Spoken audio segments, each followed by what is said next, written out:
ছাত্ৰীসকল, তোমালোকক মহাপুৰুষ মাধৱদেৱৰ বিষয়ে কিছু কথা ক'ব খুজিছোঁ।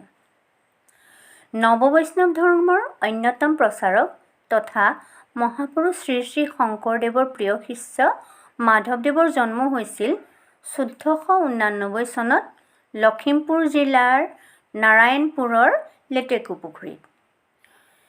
তেওঁৰ পিতৃৰ নাম গোবিন্দগিৰি ভূঞা আৰু মাতৃ মনোৰমা।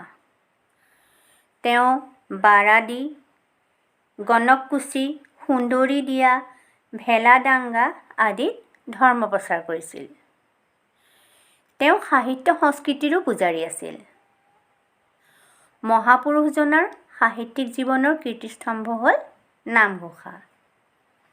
নামঘোষাত ১০০০টা ঘোষা থকা বাবে গ্ৰন্থখনক হাজাৰী ঘোষা বোলে।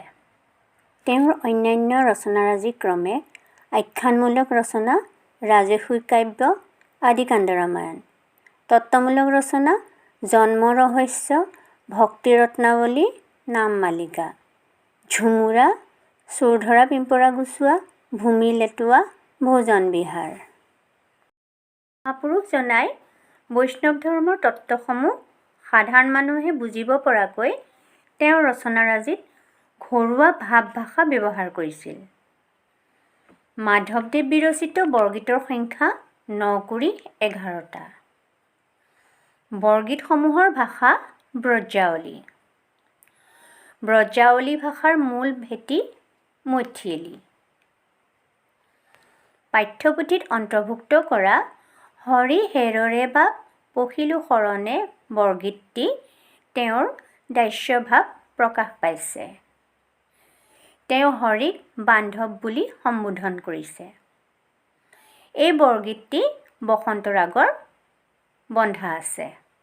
তোমালোকে এই টোকাটিৰ পৰা কিছুমান প্ৰশ্ন উত্তৰ উলিয়াব পাৰিবা। যেনে ধৰা, পাঠ্যপুথিৰ অন্তৰ্ভুক্ত বৰগীতটিৰ ৰচক কোন? বৰগীতটি কি ৰাগত বন্ধা আছে? মহাপুৰুষজনাৰ জন্ম ক'ত হৈছিল? তেওঁৰ পিতৃ মাতৃৰ নাম কি? তেওঁ কোন চনত জন্ম হৈছিল? মহাপুৰুষজনাৰ সাহিত্যিক জীৱনৰ কীৰ্তিস্তম্ভ কি? কোনখন গ্ৰন্থক হাজাৰী ঘোষা বোলে? মহাপুৰুষজনাই বান্ধৱ বুলি কাক সম্বোধন কৰিছে?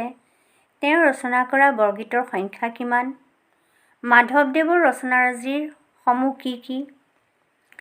বৰগীতৰ ভাষা তথা ইয়াৰ মূল ভেটি কি? ইত্যাদি। কথাখিনি মনোযোগ দিলে এই প্ৰশ্নখিনিৰ উত্তৰ লিখিব পাৰিবা।